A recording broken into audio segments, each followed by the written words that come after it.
welcome back to Deepa D Vlogs. Hi guys, welcome back to Deepa D Vlogs. ಕೆಳದಿಯ ಅರಸರ ಮೂಲ ಸ್ಥಾನವೇ ಶಿವಮೊಗ್ಗ ಜಿಲ್ಲೆಯ ಸಾಗರ. ಮಲೆನಾಡಿನ ಹಸಿರು ಹೊದಿಕೆಯೊಳಗೆ ತೇಲುತ್ತಿರುವ ಸುಂದರ ಜಿಲ್ಲೆ ಎಂದರೆ ಶಿವಮೊಗ್ಗ. ಪ್ರಕೃತಿ ಸೌಂದರ್ಯ, ನದಿ, ಜಲಪಾತ ಮತ್ತು ಆಧ್ಯಾತ್ಮಿಕ ತಾಣಗಳಿಂದ ಪ್ರಸಿದ್ಧಿ ಪಡೆದ ಈ ನಾಡಿನಲ್ಲಿ ಭಕ್ತಿಯ ಪರಿಮಳ ಎಲ್ಲೆಡೆ ಹರಡಿದೆ. ಇಂದು ಸಾಗರದ ಪ್ರಸಿದ್ಧ ಮಾರಿಕಾಂಬಾ ದೇವಾಲಯದ ಐತಿಹಾಸಿಕ ಕಥೆಯನ್ನು ತಿಳಿದುಕೊಳ್ಳೋಣ ಬನ್ನಿ. ಕೆಳದಿಯ ಅರಸರ ಮೂಲಸ್ಥಾನವೇ ಶಿವಮೊಗ್ಗ ಜಿಲ್ಲೆಯ ಸಾಗರ. ಅವರೇ ಮುಂದೆ ನಿಂತು ಕಟ್ಟಿಸಿದ ದೇವಸ್ಥಾನವೇ ಸಾಗರದ ಮಾರಿಕಾಂಬಾ ದೇವಾಲಯ. ಬ್ರಾಹ್ಮಣ ಮನೆತನದಲ್ಲಿ ಹುಟ್ಟಿದ ಈ ಮಾರಿಕಾಂಬೆ ಮಾರಿಯಾಗಿದ್ದು ಹೇಗೆ ಎಂಬುದನ್ನು ಈ ಕಥೆಯಲ್ಲಿ ತಿಳಿದುಕೊಳ್ಳೋಣ. ಮಾರಿಕಾಂಬಾ ದೇವಿಯು ಒಬ್ಬ ಬ್ರಾಹ್ಮಣ ಮನೆತನದಲ್ಲಿ ಜನಿಸಿರುತ್ತಾರೆ.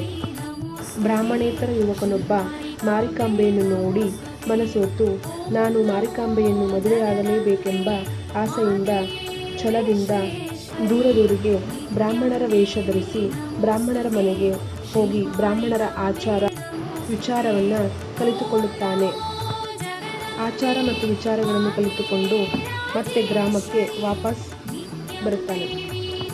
ಮಾರಿಕಾಂಬೆಯ ತಂದೆ ಶಾನುಭೋಗರಾಗಿ ಕೆಲಸ ನಿರ್ವಹಿಸುತ್ತಿರುತ್ತಾರೆ.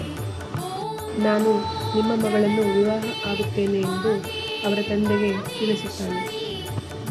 ಮಾರಿಕಾಂಬೆಯ ತಂದೆ ತಿರುಗಾಜುಗಳನ್ನು ನೋಡಿ ಮಗಳಿಗೆ ತಕ್ಕನಾದ ಗಂಡು ಎಂದು ನಿರ್ಧರಿಸಿ ವಿವಾಹವನ್ನು ಮಾಡಿಕೊಡುತ್ತಾರೆ.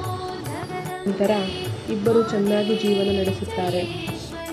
ಒಂದು ದಿನ ಮಗ ತಂದೆಯೊಂದಿಗೆ ನಾನು ನಿನ್ನ ಜೊತೆ ಬರುತ್ತೇನೆ ಎಂದು ಹಠ ಮಾಡಲು ಶುರು ಮಾಡುತ್ತಾನೆ. ತಂದೆ ಮತ್ತು ಮಗ ಇಬ್ಬರು ಕಾಡಿನ ಕಡೆ ನಡೆಯುತ್ತಾರೆ. ಕಾಡಿನ ಮಧ್ಯದಲ್ಲಿ ಒಂದು ಚಿಕ್ಕ ಕುಟೀರ. ಅಲ್ಲಿ ಸತ್ತ ಎಮ್ಮೆಯ ಚರ್ಮದಿಂದ ಚಪ್ಪಲಿಯನ್ನು ತಯಾರಿಸುತ್ತಾ ಇರುತ್ತಾನೆ. ಏನು ಮಾಡುತ್ತಾರುವೆ ಅಪ್ಪ ಎಂದು ಮಗ ತಂದೆಯನ್ನು ಕೇಳುತ್ತಾನೆ. ಆಗ ಈ ವಿಷಯವನ್ನು ತಾಯಿಗೆ ತಿಳಿಸಬೇಡ, ನಾನು ಚಪ್ಪಲಿಯನ್ನು ತಯಾರಿಸುತ್ತಾ ಇರುವೆ ಎಂದು ಮಗನಿಗೆ ತಿಳಿಸುತ್ತಾನೆ. ಮಾರನೆಯ ದಿನ ಮಗ ಅಲ್ಲೇ ಬಿದ್ದಿದ್ದಂಥ ಚರ್ಮದ ತುಂಡನ್ನು ತಂದು ಅಪ್ಪ ಹೇಗೆ ಚಪ್ಪಲಿ ತಯಾರಿಸುತ್ತಿರುತ್ತಾರೋ ಹಾಗೆ ತಾನೂ ಕೂಡ ಅದೇ ರೀತಿ ತಯಾರಿಸಲು ಪ್ರಯತ್ನ ಪಡುತ್ತಿರುತ್ತಾನೆ. ಇದನ್ನು ನೋಡಿದ ತಾಯಿ ಏನು ಮಾಡುತ್ತಿರುವೆ ಎಂದು ಕೇಳಿದಾಗ ಅಪ್ಪ ಮಾಡುತ್ತಿದ್ದ ಕೆಲಸ ಹೀಗೆ ಇತ್ತು ಎಂದು ಮಗ ತಾಯಿಗೆ ತಿಳಿಸುತ್ತಾನೆ. ನಾನು ಹಾಗೆ ಮಾಡುತ್ತಿದ್ದೇನೆ ಎಂದು ಹೇಳಿದನು. ಕೋಪಗೊಂಡ ತಾಯಿ ಆಶ್ಚರ್ಯದಿಂದ ಗಾಬರಿಯಾಗಿ ಬಾ ತೋರಿಸು ಎಂದು ಮಗನನ್ನು ಕರೆದುಕೊಂಡು ಕಾಡಿಗೆ ಹೋಗುತ್ತಾಳೆ. ಅಲ್ಲಿ ತನ್ನ ಗಂಡ ಚಪ್ಪಲಿ ತಯಾರಿಸುವುದನ್ನು ನೋಡಿ ಕೋಪಗೊಳ್ಳುತ್ತಾಳೆ. ಕೋಪಗೊಂಡ ಹೆಂಡತಿಯನ್ನು ನೋಡಿದ ಗಂಡ ಕೋಣದ ಒಳಗೆ ಅಡಗಿ ಕೂರುವನು. ಆ ಕೋಣವನ್ನು ಕಡಿದು ಗಂಡನನ್ನು ಕೊಂದು ಗ್ರಾಮಕ್ಕೆ ಹಿಂದಿರುಗುತ್ತಾಳೆ. ಆ ಗ್ರಾಮದಲ್ಲಿ ಶಿಲೆಯಾಗಿ ಮುಂದೆ ಬರುವ ಎಲ್ಲ ರೋಗ ರುಜಿನಗಳ ಬಾರದಂತೆ ಜನರನ್ನು ಕಾಪಾಡುತ್ತಾಳೆ. ಅಂದಿನಿಂದ ಇಂದಿನವರೆಗೂ ಸಾಗರದ ಗ್ರಾಮ ದೇವತೆಯಾಗಿ ಕಂಗೊಳಿಸುತ್ತಾ ಗಡಿ ದೇವತೆಯಾಗಿ ನಮ್ಮೆಲ್ಲರನ್ನ ರಕ್ಷಣೆ ಮಾಡುತ್ತಾ ಇದ್ದಾಳೆ.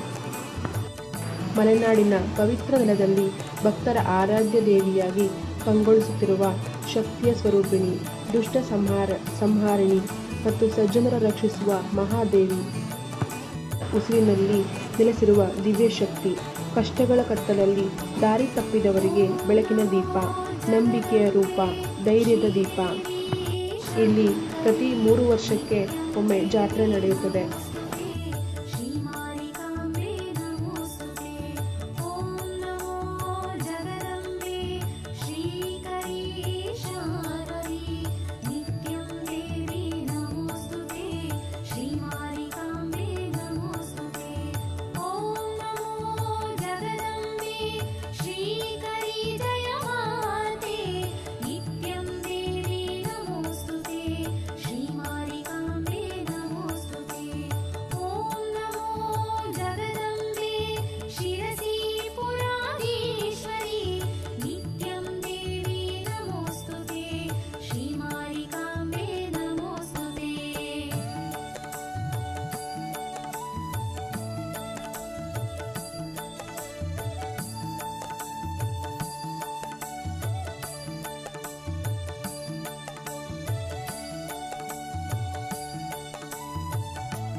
ತಾಯಿಯ ಆಶೀರ್ವಾದ ನಮ್ಮೆಲ್ಲರ ಮೇಲೆ ಸದಾ ಹೀಗೆ ಇರಲಿ ಅಂತ ಕೇಳ್ಕೊಳ್ತಾ, ಈ ವಿಡಿಯೋ ನಿಮಗೆ ಇಷ್ಟ ಆಗಿದ್ರೆ ಈ ಚಾನಲನ್ನು ಸಬ್ಸ್ಕ್ರೈಬ್ ಮಾಡ್ಕೊಳ್ಳಿ, ಲೈಕ್ ಕೊಡಿ ಮತ್ತು ಶೇರ್ ಮಾಡಿ ಮತ್ತು ನಿಮ್ಮ ಅಭಿಪ್ರಾಯಗಳನ್ನು ತಿಳಿಸಿ.